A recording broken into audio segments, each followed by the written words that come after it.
그러니까 번뇌를 이제 소멸하는 것. 또 이제 그 반면에 그 번뇌를 그대로 쓸 수 있는 법. 소멸과 쓸 수 있는 거하고 좀 차이가 있죠. 차이가 있잖아요. 근데 사실은 아까 서두에도 얘기했지만 번뇌를 쓸 수 있는 지혜를 가질 수 있는 사람이 돼야 된다. 번뇌를 쓸 수 있는 그러한 지혜를 가질 수 있는 사람이 돼야 된다. 그게 이제 제일 궁극적인 목표라고 볼 수가 있고요.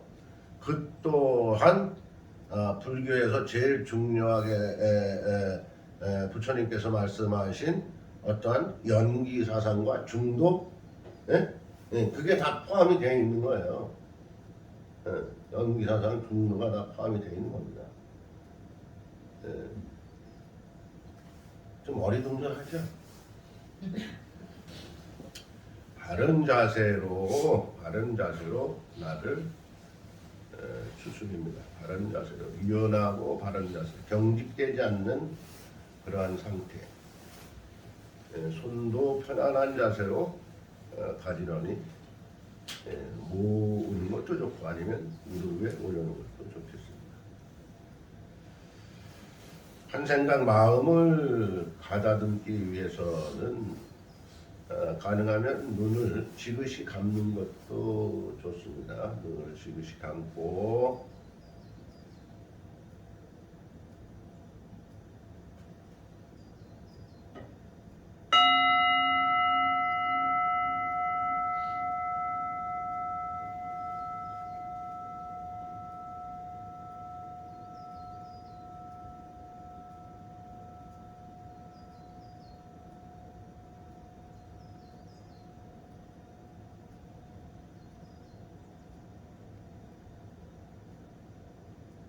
수업에 들어가겠습니다.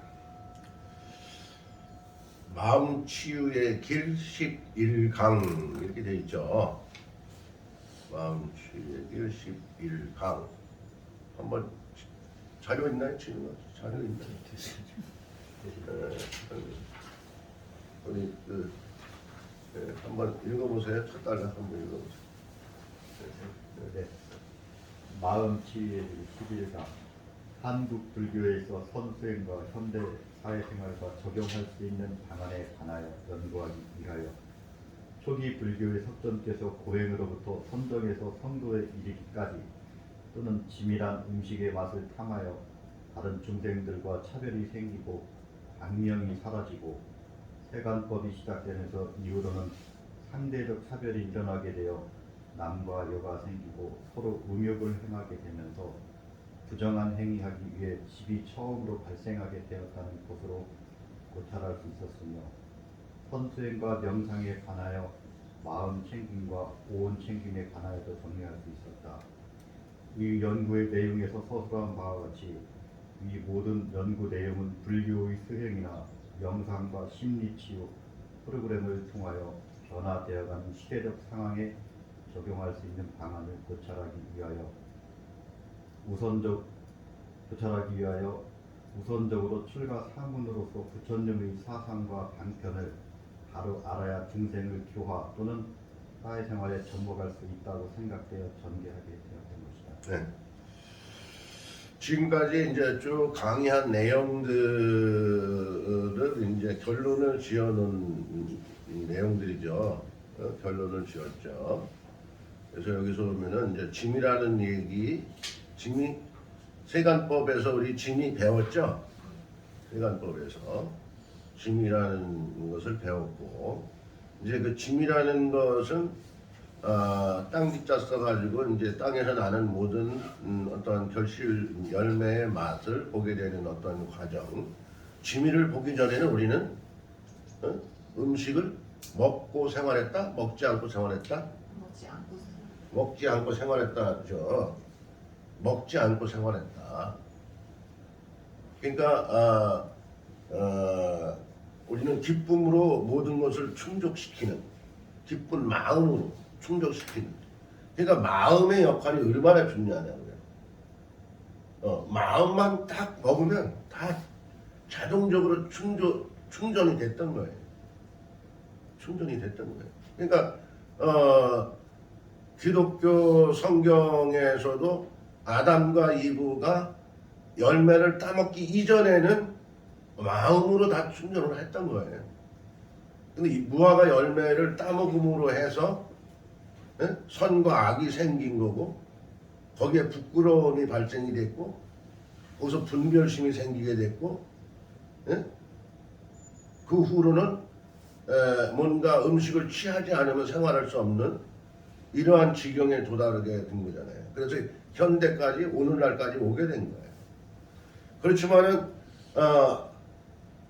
우리는 지금도 충전하지 않으면 살 수가 없다라는 겁니다. 충전해야 된다. 충전해야 된다.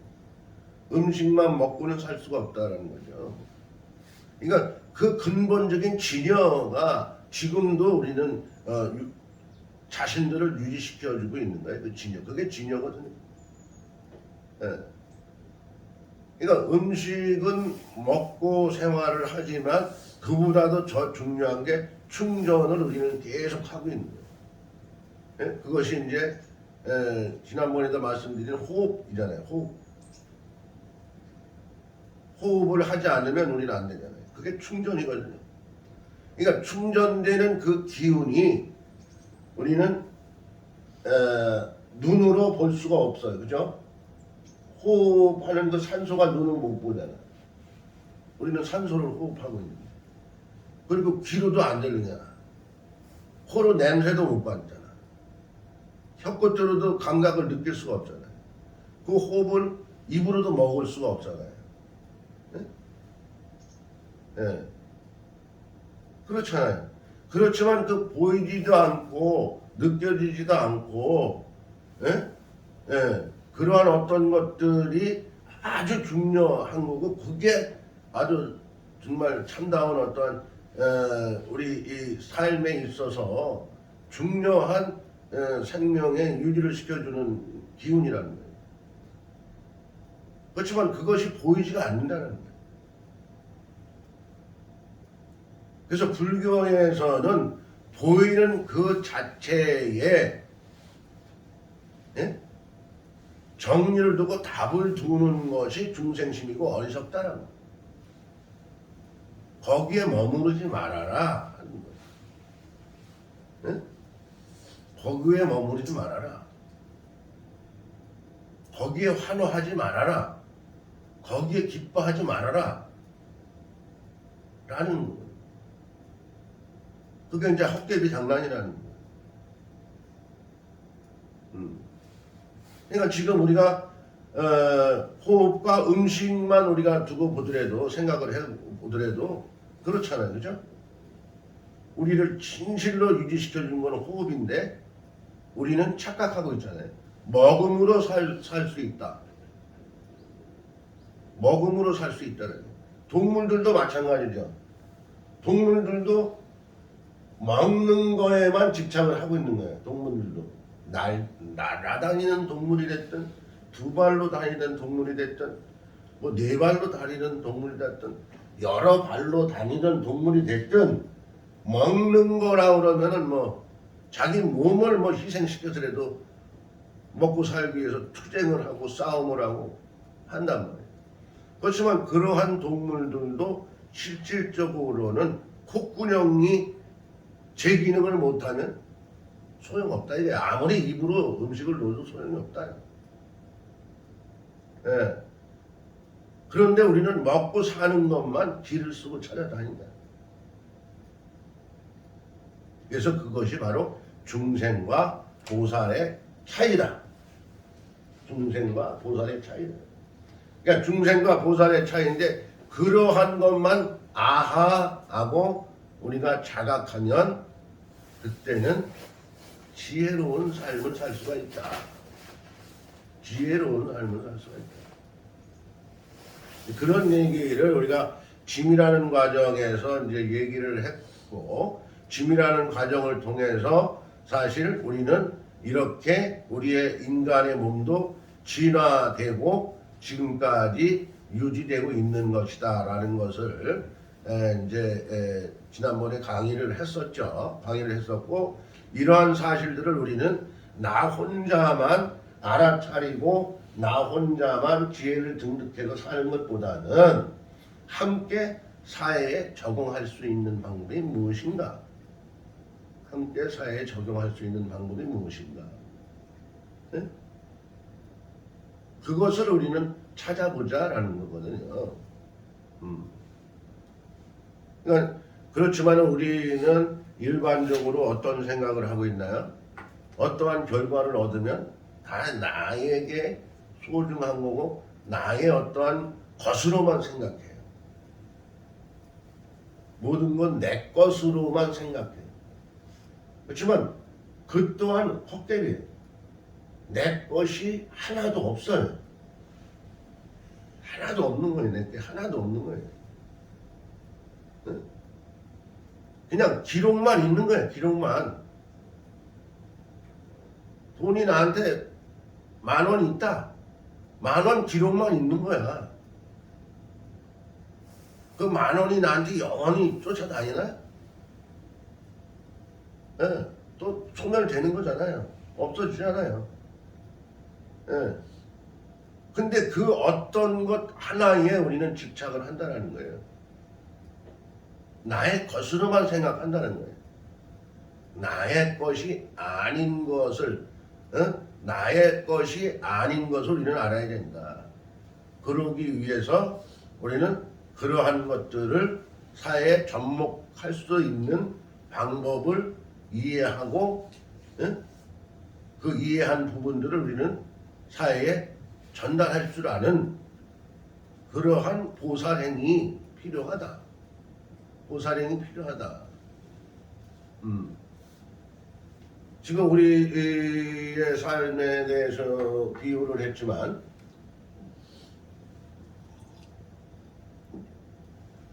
오늘 점심 뭐 밥이 나오는지 국수가 나오는지 라면이 나오는지 난 모르겠는데 메뉴를 내가 확인을 안 해봐서 뭐 점심을 먹겠지만 예? 그 또한 어떠한 열매의 결실이잖아요. 열매의 결실이잖아요. 벼 하나가 많은 그 벼씨를 만들잖아요. 벼 하나에 많은 벼씨를 만들어요. 예. 근데 그 벼씨 하나를 자라게 하는 거는 한 톨밖에 없어. 그렇지만은 자기를 하기 위해서 한 톨만 필요한데 왜 많은 톨을 만들까요? 씨앗을 만들까요?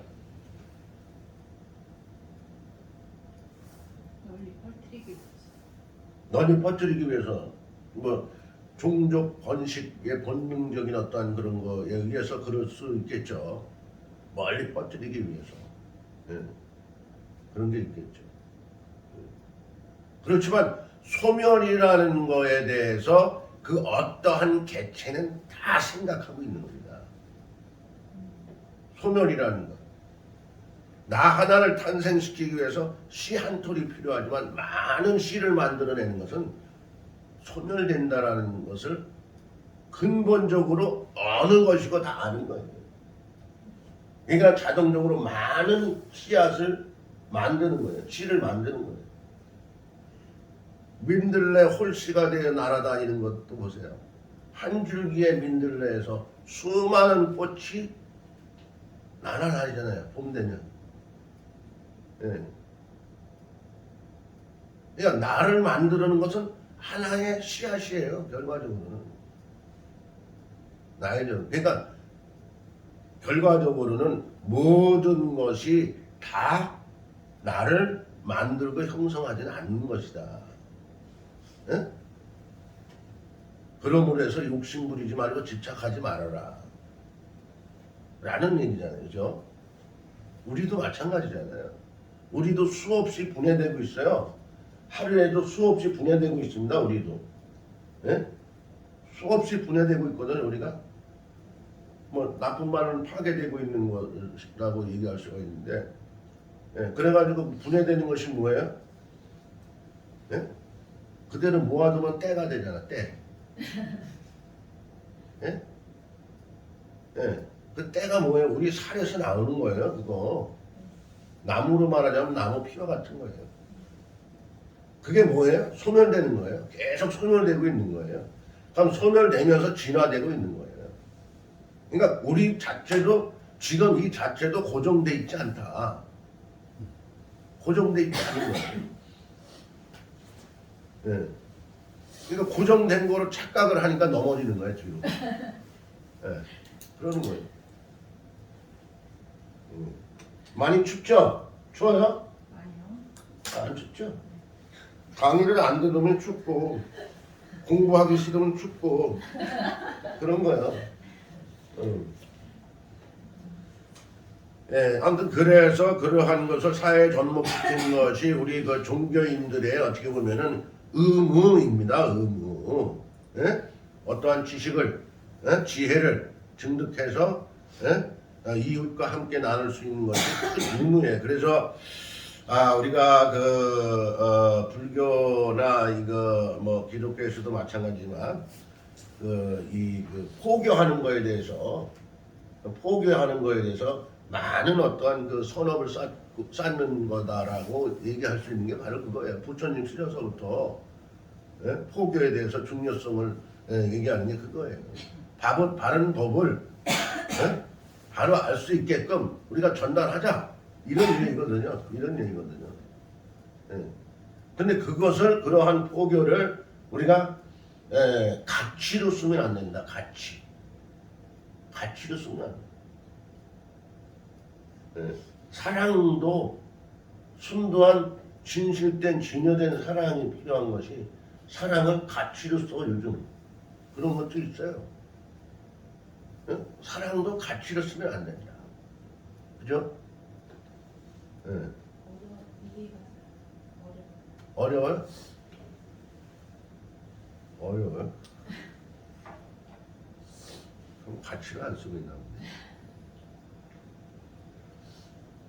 글쎄 이제 어떻게 보면 그러한 문제를 잘못 전달하게 되면 이제 좀 뭔가 사회적인 어떤 감정들을 건드리는 어떤 이러한 상황이 되기 때문에 좀 조심스러운 얘기지만은 우리가 옛날 그 부모님들의 사랑은 어떻게 했어요?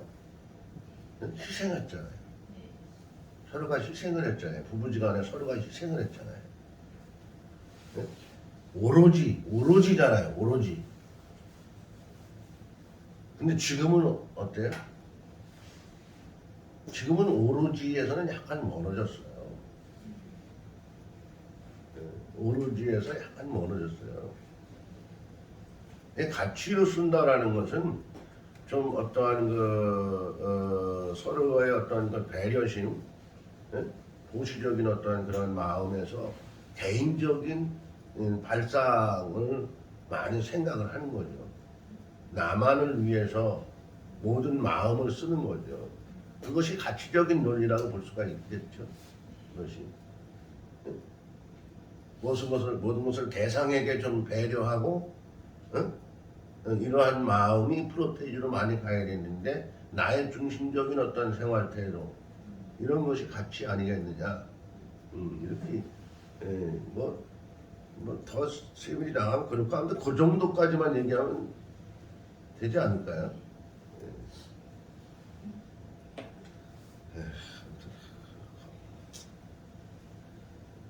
그래서 이제 아무튼 접목할 수 있는 방배, 그래서 장법 그리고 전개를 하는 것이 우리들의 궁극적인 목표이다라는 것이고요. 그리고 두 번째 단락에서 한번 한번 읽어보시죠. 뒤로 넘어질 양반. 넘어지는 게 봐요.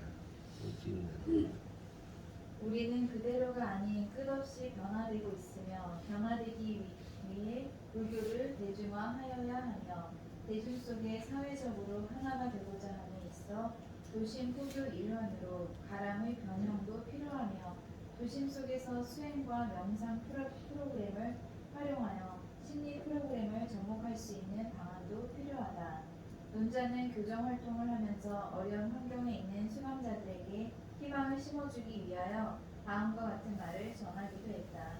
길가에 버려진 나무 토막이나 굴러다니는 돌덩이들이 있는데 바라만 볼 것이 아니라 나무 토막이나 돌덩어리를 주워서 만지고 다듬으면 부처님 모양 상으로 만들 수 있고 예수님 상으로 만들 수 있다고 말이다. 네.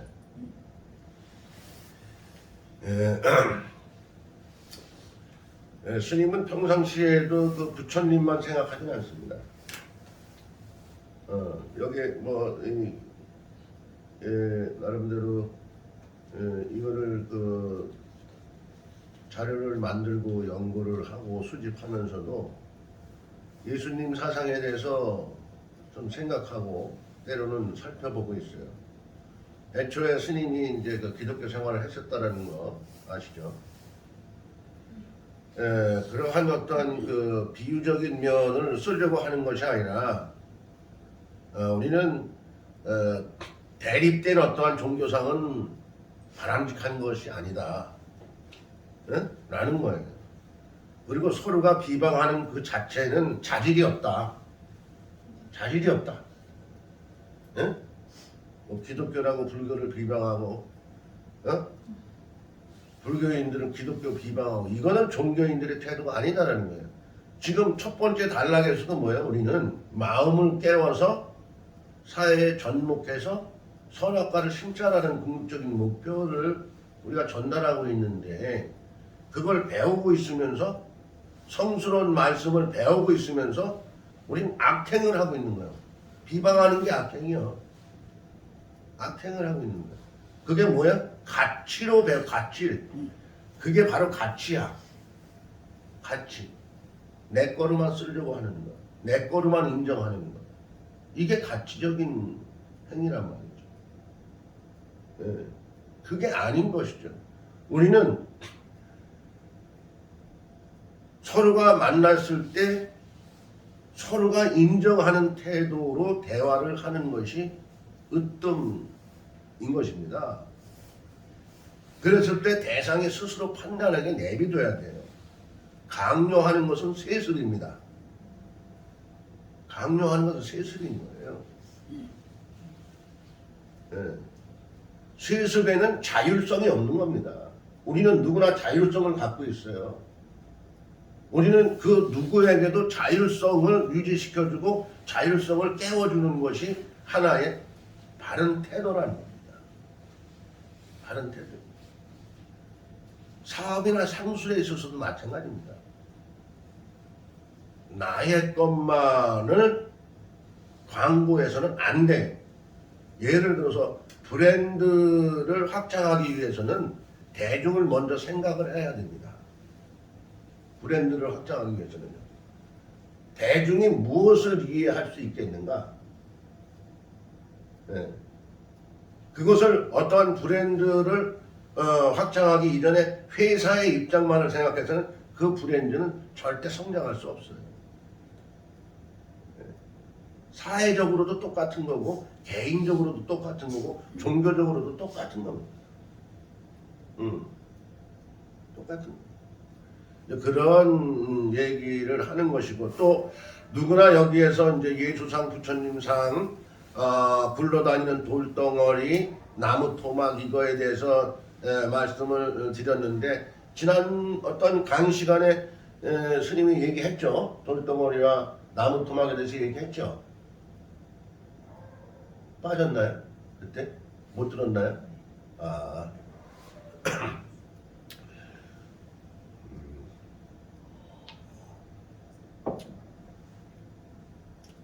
그 길에 돌덩어리와 나무 토막이 있죠.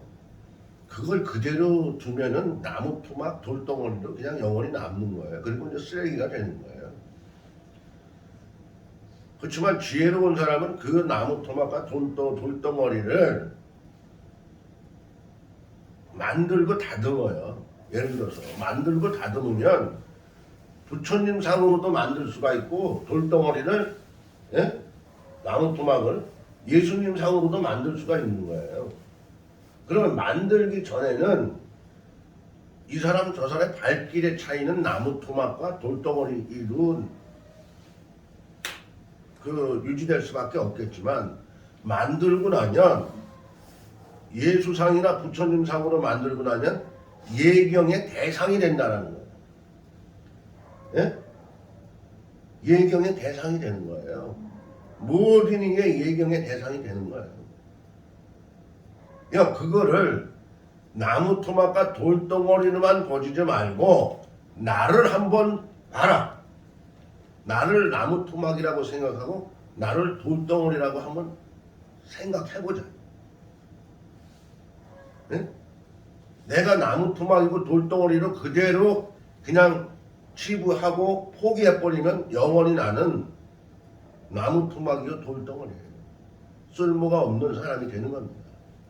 그렇지만 나무 토막을 만들고 다듬는 것, 돌덩어리를 만들고 다듬는 건 노력이죠. 나를 위해서 내가 나를 노력을 하는 거예요. 자기 개발, 자아를 깨우는 공부, 이걸 하게 되면 내가 부처가 되는 거고 내가 예수가 된다는 얘기를 여기 글에 적어 놓은 거예요.